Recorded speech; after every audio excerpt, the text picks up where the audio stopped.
Hi there! Enabling two-factor authentication on Clientshare Pulse is easy. First of all, log into the tool. Secondly, select your profile image that would be located on the top right-hand side of your page. And from the options below, please select profile. Now you'd see different features here that help you manage your user account.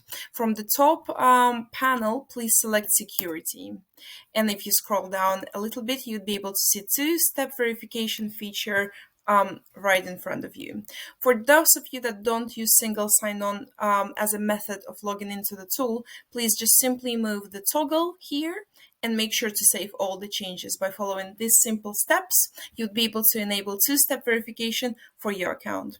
For those users that, like myself, use single sign-on as a method of logging into the tool, this page won't be available to you, including the two-step verification feature. However, if you'd like to learn more about security of your account, please visit your Microsoft user account and you'd be able to learn more.